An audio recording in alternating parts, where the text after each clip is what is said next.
What if pain, that sharp, unwelcome sting, the deep throb of an ailment, that fire of a fever, wasn't a curse? What if it wasn't some enemy to be silenced, but a message? Imagine for a moment that pain was a language, a complex, urgent, and deeply personal language spoken by the body. And in the ancient world, the healers were its most dedicated interpreters. What if the history of medicine isn't just a story about finding cures, but about learning to listen? In a time before X-rays, before MRI scans, before the sterile certainty of a modern diagnosis, pain was everything. It was the map, the guide, and sometimes even the medicine itself. We think of ancient healing as a desperate struggle against suffering. But what if, in many ways, it was a partnership with it? A dance of listening and responding, of provoking and soothing, all in an effort to restore a delicate, sacred balance. Let's journey back in time to the sun-drenched banks of the Nile around 1500 BC. Egypt is at the height of its power. A pharaoh, maybe a great ruler like Ramses II, lies in his chambers not in serene repose, but in agony. A searing pain grips his side, relentless and terrifying. The kingdom's finest are summoned, not warriors, but priests. A high-ranking priest-physician enters the room, the air thick with incense and incantations. He doesn't rush to offer a numbing draught of poppy or mandrake. Not yet. First, he has to listen. He observes the pharaoh's breathing, the tension in his muscles, the quality of his groans. To him, this pain isn't a random affliction. It's a demon, a blockage, a message from the gods themselves. And instead of simply silencing the message, his first duty is to understand it. In this sacred space, pain isn't the enemy, it is the teacher. And for the next few thousand years, across the entire ancient world, humanity was about to take its most important lesson.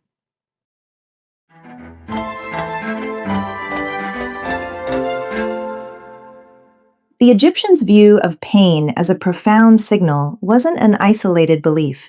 It was a cornerstone of medicine across ancient civilizations.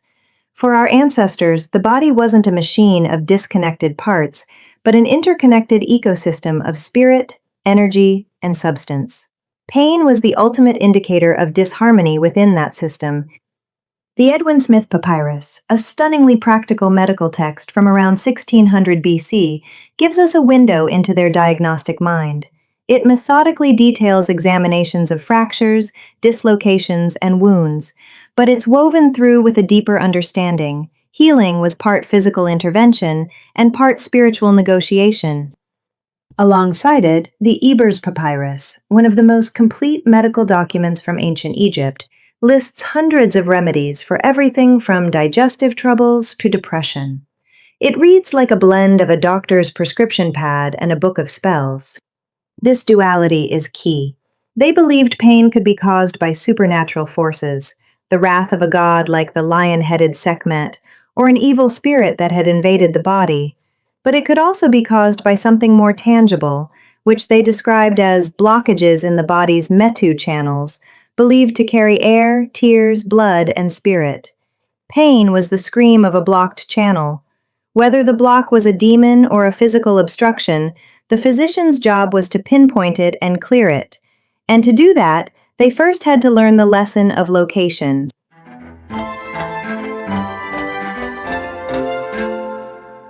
So how did an ancient healer know what was wrong? They started by reading the map of pain.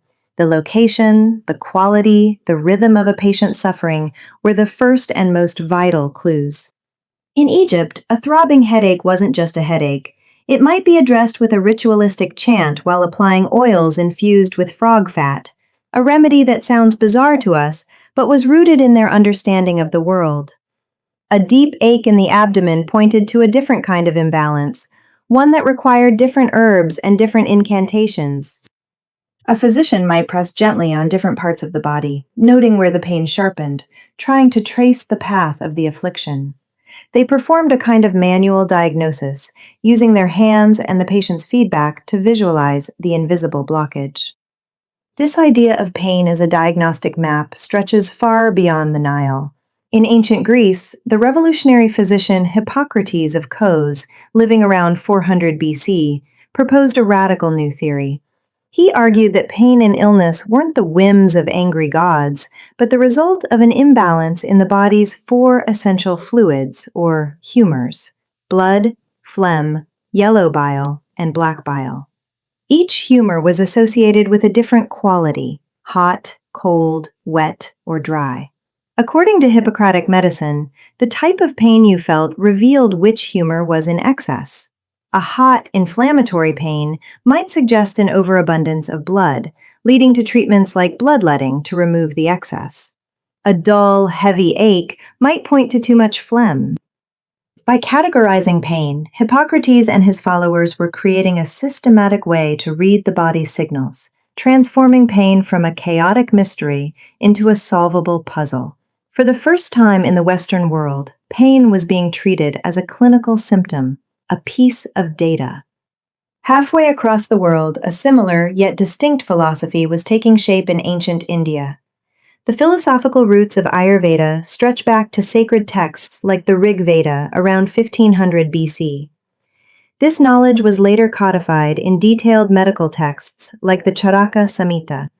Ayurveda views the body as a manifestation of three fundamental energies, or doshas: vata, pitta, and kapha.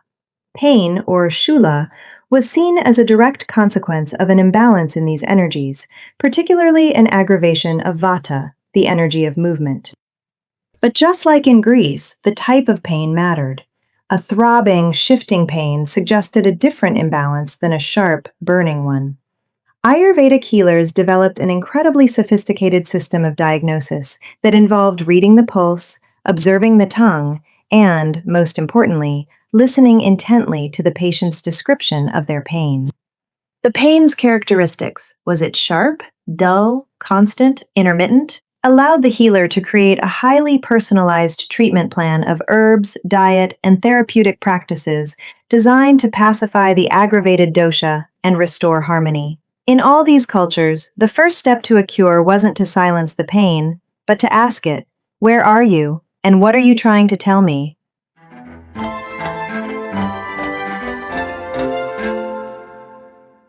Once the map of pain was read, the next lesson was how to intervene. Pain didn't just point to the problem, it often guided the healer's hand directly. Let's return to the world of the Edwin Smith Papyrus in Egypt. This incredible document is essentially the world's first trauma surgery manual. It describes with astonishing clarity how to treat skull fractures, dislocated jaws, and broken collarbones. For a festering wound or a painful abscess, the intervention was direct and guided by the epicenter of suffering. Pain pinpointed the exact spot where the healer needed to make an incision, to drain the pus, to release the pressure. The knife followed the path that pain had illuminated. This principle was elevated to an art form in the Roman Empire. Galen of Pergamon, a Greek physician who became the personal doctor to Roman emperors like Marcus Aurelius in the 2nd century AD, spent his early career as a surgeon to gladiators. He dealt with gruesome, traumatic injuries on a daily basis. For Galen, pain was an intimate acquaintance. He theorized that pain signals traveled along the nerves to the brain, a stunningly advanced concept for his time. When a gladiator suffered a deep gash or a dislocated shoulder, the intense, localized pain was the starting point for his work. He developed techniques for the realignment of bones and joints, using the patient's feedback of pain relief as a guide to know when the structure was correctly set. His surgical tools, from bronze scalpels to catgut stitches, were instruments used to directly confront the physical source of pain that the body had so clearly identified. In the most extreme cases, for head injuries causing immense pressure and pain, Roman surgeons even practiced trepanation, drilling a hole in the skull to relieve the swelling. It was a terrifyingly direct response, a desperate gambit guided by the body's most desperate signal. But intervention wasn't always about cutting something out.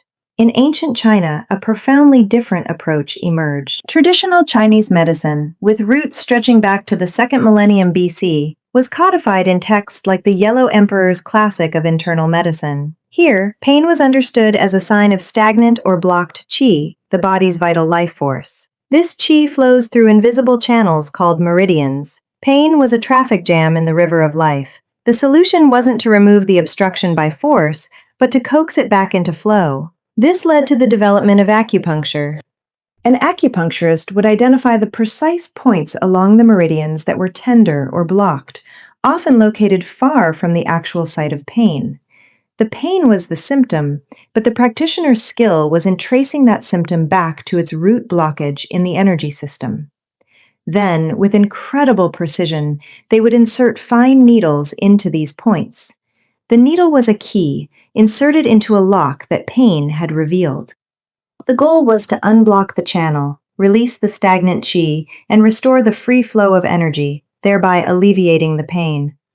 It was an intervention just as direct as a surgeon's knife, but its target was the invisible world of energy, a world whose geography was mapped entirely by the presence of pain.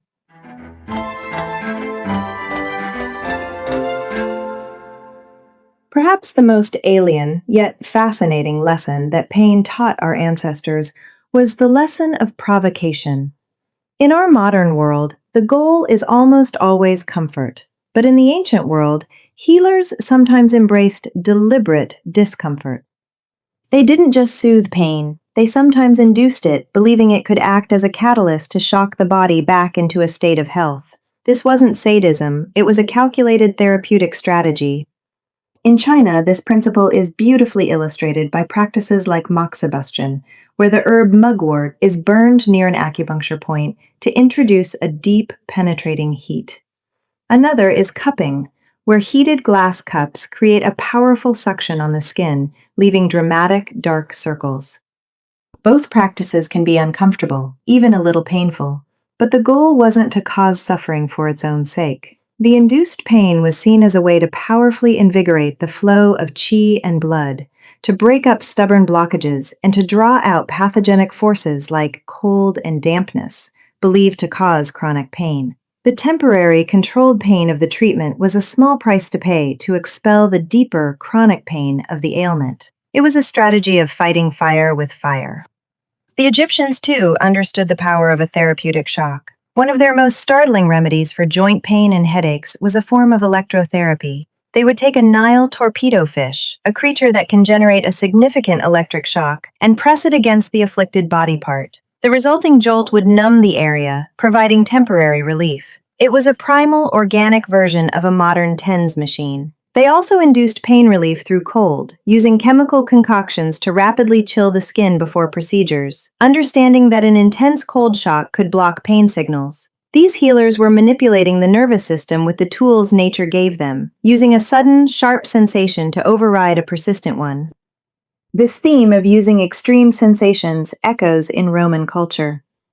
The Romans were famous for their magnificent bathhouses, which were centers for health. A typical bathing ritual involved moving through rooms of progressively hotter temperatures and then often finishing with a shocking plunge into the icy water of the frigidarium. This cycle of extreme heat and cold, what we now call contrast therapy, was believed to purge impurities and stimulate circulation. The discomfort of the intense heat and the shock of the cold were seen as therapeutic, a way to jolt the system back into vigorous, balanced function. In each of these cultures, there was a shared wisdom. Sometimes, the path to feeling better first required feeling something sharp, sudden, and strong.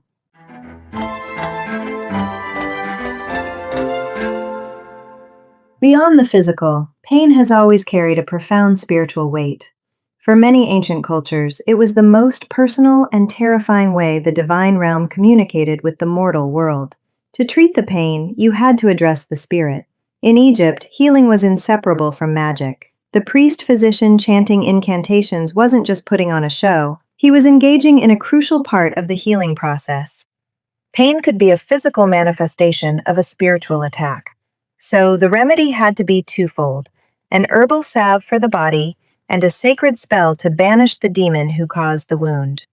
Amulets were placed on the patient to ward off the evil forces responsible for their suffering. The goal wasn't just to stop the hurting, but to restore Ma'at, the cosmic principle of order, truth, and harmony.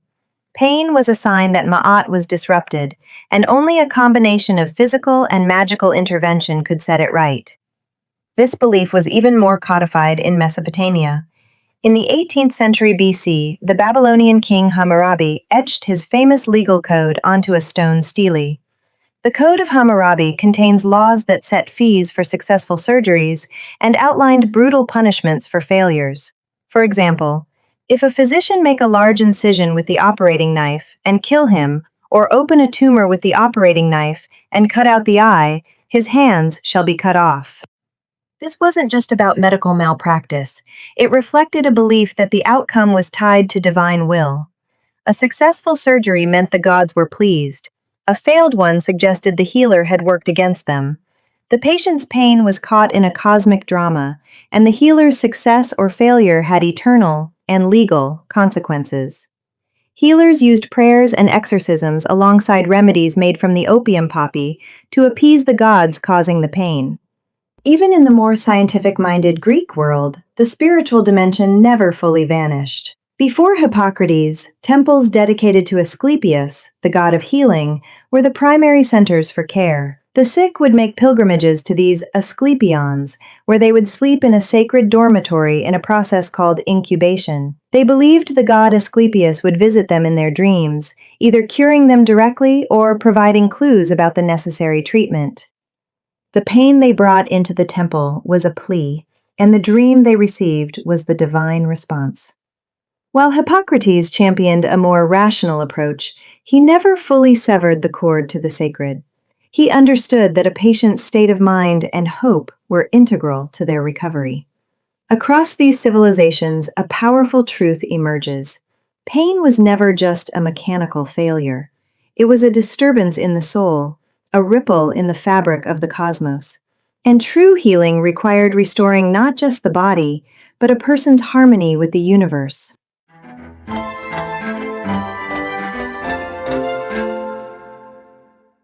So, what if pain really was the greatest teacher of the ancient world?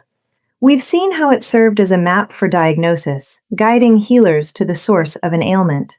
We've seen how it acted as a direct guide for intervention, telling a surgeon where to cut and an acupuncturist where to place a needle. We've seen how it could be a catalyst, with deliberate discomfort used to shock the body back into balance. And finally, we've seen how it was interpreted as a profound spiritual message, a cry for harmony in a world where the physical and divine were linked. From the incantations of Egyptian priests and the holistic doshas of India, to the meridian theory of China and the humoral balance of Greece, our ancestors developed an astonishingly rich and complex relationship with pain. They didn't have our technology or our pharmacology. All they had were their senses, their intuition, the wisdom of the natural world, and an unwavering focus on the signals the body was sending. They listened to pain with a reverence and intensity that we can barely imagine today. We are now masters of silencing pain. We have a vast arsenal of medicines designed to numb it, block it, and erase it from our experience. And for that, we should be incredibly grateful. But in our quest for a painless existence, have we lost something? Have we forgotten how to listen?